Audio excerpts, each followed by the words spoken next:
This morning's reading has been chosen by the fellowship I'm going to be from the second book of Samuel. It's chapter 6 and verses 1 to 5 and 12 to 19. The context for this piece of history is that in chapter 5, David has just been asked to be the king of the northern kingdom Israel, in addition to him already being king of the southern kingdom Judah. So this is the moment in chapter 5 when David becomes king of a united Israel, and he decides to set up his new capital city in Jerusalem, which is cleverly in neither kingdom. It's in the middle of both of them, and that provides a sensible solution, a good political solution for both north and south. Once more, David called together the best soldiers in Israel, a total of 30,000 men, and led them to Baal in Judah in order to bring from there God's covenant box, bearing the name of the Lord Almighty, who is enthroned above the winged creatures. They took it from Abinadab's house on the hill and placed it on a new cart. Uzzah and Ahiah, sons, were guiding the cart, with Ahiah walking in front. David and all the Israelites were dancing and singing with all their might to honour the Lord. They were playing harps, lyres, drums, rattles, and cymbals. They fetched the covenant box from Obed's house to take it to Jerusalem with a great celebration. After the men carrying the covenant box had gone 6 steps, David made them stop while he offered a sacrifice of a bull and a fattened calf. David, wearing only a linen cloth around his waist, danced with all his might to honour the Lord. And so he and all the Israelites took the covenant box up to Jerusalem with shouts of joy and the sounds of trumpets. As the box was being brought into the city, Michal, Saul's daughter, looked out of the window and saw King David dancing and jumping around in the sacred dance, and she was disgusted with him. They brought the box and put it in its place in the tent that David had set up for it. Then he offered sacrifices and fellowship offerings to the Lord. When he had finished offering the sacrifices, he blessed the people in the name of the Lord Almighty and distributed food to them. He gave each man and woman in Israel a loaf of bread, a piece of roasted meat, and some raisins. Then everybody went home. So we have a procession into the New Jerusalem, taking with them the Lord's covenant box, which for David and those who were with him at that moment represented the physical manifestation of God with them. The box had lain kind of neglected for a generation in a southern part of Judah, and David reinstates it as the central thing in the people of the new united Israel's lives. It was not just a box. As I say, it was for them the physical presence of God with them, just as much as in the New Testament the disciples had the physical presence of God in the person of Jesus.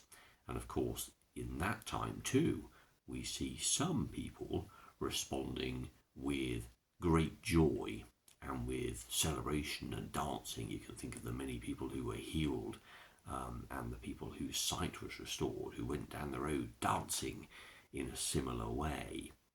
Similarly, we have Saul's sister, Michal, here, frowning at what David is doing. And what David has done, of course, in this extravagant dance, is take off all his kingly robes, all his status of greatness, and put on just a simple linen wrap. And so at this time of great celebration, and at this time when David is being anointed and appointed as the united king of Israel, with God at the very centre of all that is going on, he humbles himself of all status, of all great symbols, of all manifestations of greatness, and he totally gives himself to the experience of what's happening here. He dances extravagantly, and we're told the music was amazing and huge and powerful and over the top, because it was a response of great joy to be in the presence of God and to bring God into this new place and a celebration of the new kingdom. The fact that Michael finds that disgusting and demeaning is a very similar reaction to what we see in the New Testament with Jesus, of course, where the scribes and the Pharisees and the great and the good thought that Jesus was a lesser person for eating with tax collectors and other people who they thought were on the fringes of society and associating with the poor and those who needed help. Well, of course, what David responds to in the fantastic presence, the awesome presence of God, is what people did sometimes, as I say, in the presence of Jesus, when they recognized that the person they were dealing with was unconditional love, was healing without discrimination, was talking and experiencing and being with people without prejudice and without judgment. Here was light, but most importantly, here was love. And when people see love in its true form, if they're able to see it, then it is the sort of thing that makes you dance with joy. And love is a universal property that goes across all human beings, of all cultures, of all races, of all places, of all languages, of all traditions. To gaze into the eyes of another person and to experience acceptance and love is something that transcends even language. It is the most unifying, most glorious force. And in Jesus we saw what God is totally and utterly like, a presence of complete and pure love. And the response that people have to that is very mixed. Michal is one of the extremes of total disgust and rejection, and David is the other extreme of extravagant and exuberant dancing. For all of us, of course, this is our life's journey, isn't it? I wonder how it is that we come into the presence of a loving God in our lives. Sometimes it may be through a religious ceremony or some sort of religious going on. It could be a procession like we see with David. It could be in nature. It could be in the acts of another person. It could be in reading something from the Bible. Who knows? The relationship that you have with God is yours and is totally and utterly unique. And how you encounter God in your life will be your story. And the question, though, is how you're going to respond. Whether you will have that childlike openness, that non-judgmental ability to see things as they really are, or whether you'll be too busy, too blinkered, too stuck in your ways, too traditional, too judgmental, to recognize goodness when you see it, to see love when you experience it, and to accept it and be blown away by it and be overjoyed by it, as opposed to being judgmental and rejecting it, as Michael was. The story is one of restoration and one of greatness and one of great confidence in what God was doing for the people of Israel at that point. And for those who understood what Jesus was doing, they saw too that this was a mission. Although, of course, in the New Testament, those closest to Jesus, the disciples, even they misinterpreted it and were deeply saddened by his death because they hadn't understood, they hadn't really listened to what Jesus was saying, that he had to come, he must die as a symbol of total and utter sacrifice for the great and the good and the bad and the worst. That love is for everyone and that everyone matters and everyone is loved by the God who made all things.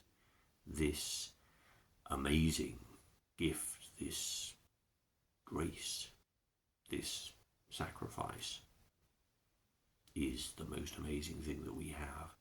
And those of us who understand that, or who have been privileged enough by circumstance or good fortune to have that openness and to bring God into our lives, we recognize that dancing and singing and playing wonderful celebratory music and with joy and laughter is indeed the best, the only possible response when confronted by God's awesome, beautiful face.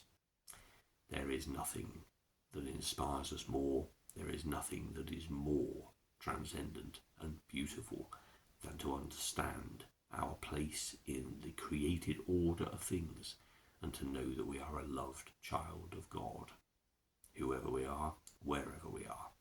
And everyone can understand that because everyone is able to feel love.